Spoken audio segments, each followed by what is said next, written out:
हरिओम तत्सत। जन्म कुंडली विश्लेषण। यह धनु लग्न की कुंडली है। सबसे पहले सूर्य से फलादेश प्रारंभ करते हैं। सूर्य इस कुंडली में भाग्य भाव के स्वामी हैं, उच्च शिक्षा के भी स्वामी हैं, धर्म के स्वामी हैं और दसम भाव में विराजमान है।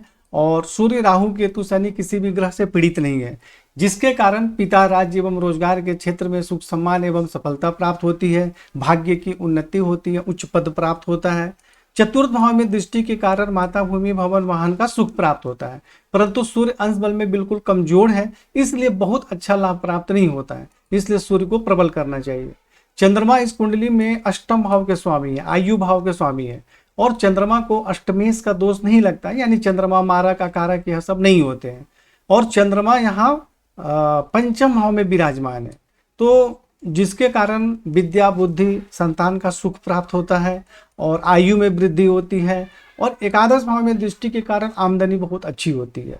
परंतु चंद्रमा अकेले नहीं है, इनके साथ केतु भी है और ऊपर से राहु की भी दृष्टि है और शनि की भी दृष्टि है। यानी चंद्रमा को जो है राहु, केतु, शनि तीन ही ग्रह पीड़ित करते हैं, बाकी कोई ग्रह चंद्रमा को पीड़ित नहीं करते हैं। और यहाँ चंद्रमा अंश बल में कमजोर है और ये तीनों ग्रह से पीड़ित हो गए, तो जिसके कारण विद्या, बुद्धि, संतान के सुख में कठिनाई एवं परेशानी होती है। स्वास्थ्य एवं आयु में भी परेशानी होती है, मानसिक परेशानी बनी रहती है और चंद्रमा से संबंधित श्रेष्ठ लाभ प्राप्त नहीं हो पाता है। इसलिए चंद्रमा को प्रबल करना चाहिए, महामृत्युंजय मंत्र का जाप करना चाहिए, सफेद चंदन का तिलक लगाना चाहिए, राहु केतु शनि का दान एवं उपाय करना चाहिए। मंगल जो है इस कुंडली में पंचमे से पंचम भाव के स्वामी है, त्रिकोण के स्वामी है, कारक होते हैं, विद्या, बुद्धि, संतान के स्वामी और द्वादश भाव खर्च के और विदेश के भी स्वामी है और सप्तम भाव में विराजमान है। तो सप्तम भाव में मंगल विराजमान होने के कारण यह मांगलिक योग बन गया।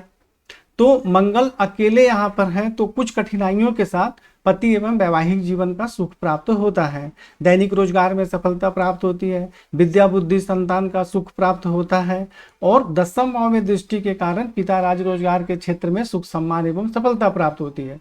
लग्न में दृष्टि के कारण शारीरिक स्वास्थ्य, सौंदर्य, सम्मान एवं प्रतिष्ठा में वृद्धि होती है। ऐसे व्यक्ति परिश्रमी, हिम्मती, निडर होते हैं और विद्वान भी होते हैं। और द्वितीय भाव में दृष्टि के कारण धन एवं कुटुंब का श्रेष्ठ सुख प्राप्त होता है। तो मांगलिक होने के कारण विवाह में विलंब नहीं होता है। अगर मांगलिक हो जाता है तो थोड़ा वैवाहिक जीवन में विवाह होने के बाद थोड़ा मतभेद होता है, क्योंकि मंगल एक अग्नि तत्व ग्रह है।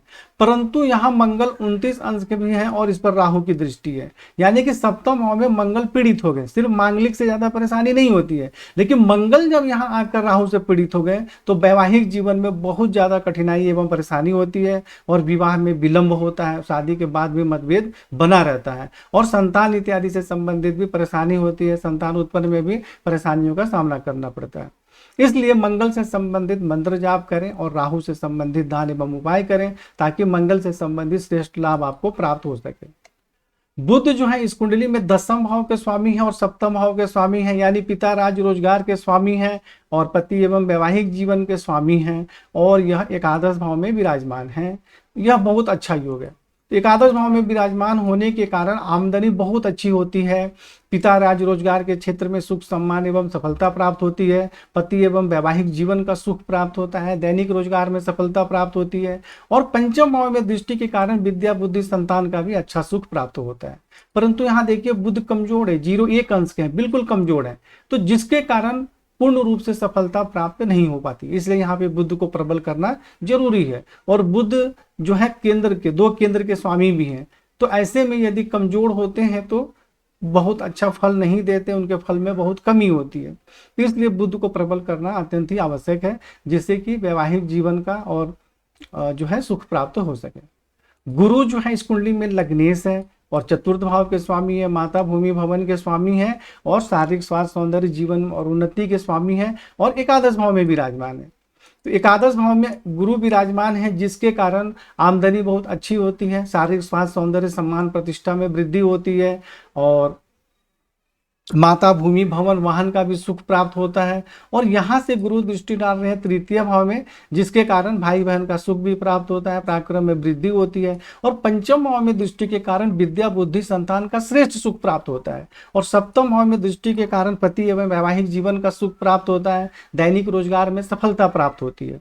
अब यहाँ एक बात समझने वाली बात है कि एक ही ग्रह से आखिरी फलादेश नहीं होता है। जैसा कि मैंने क्या बताया कि पंचम भाव के स्वामी जो है मंगल यहाँ विराजमान है, राहु से पीड़ित है, पंचम भाव में चंद्रमा राहु केतु से पीड़ित है, तो संतान संबंधित परेशानी का योग बना रहे हैं। परंतु बुध और गुरु यहाँ दृष्टि डालकर संतान और विद्या बुद्धि का श्रेष्ठ योग भी बना रहे हैं।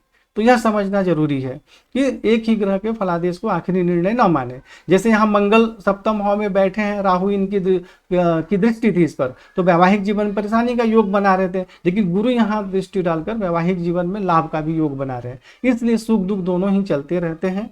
तो हमें जो ग्रह परेशानी का योग बना रहे हैं, जिसके कारण हमारे जीवन में रुकावट आ रही है, हमें उसका दान एवं उपाय करना आवश्यक है।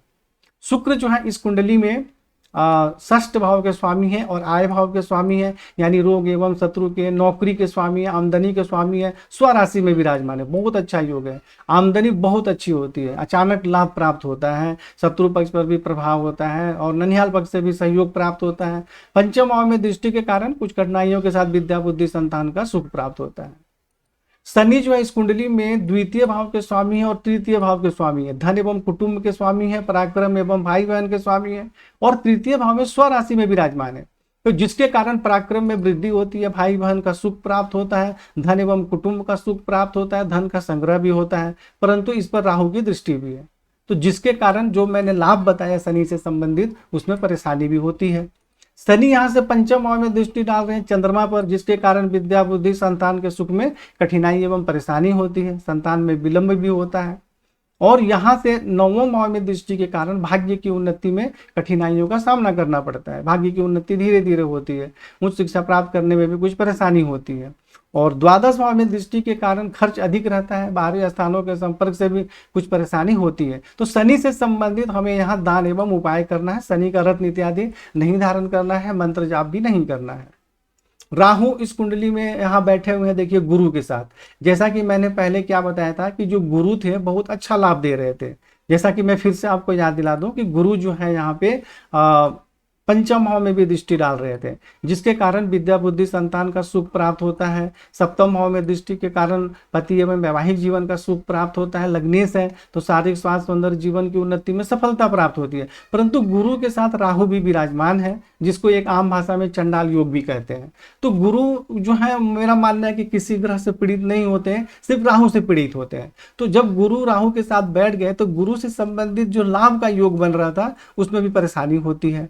और कन्या की कुंडली में गुरु जो होते हैं विवाह के कारक भी होते हैं। तो गुरु राहु के साथ बैठ गए तो इसके कारण भी विवाह में परेशानी या विलंब होता है।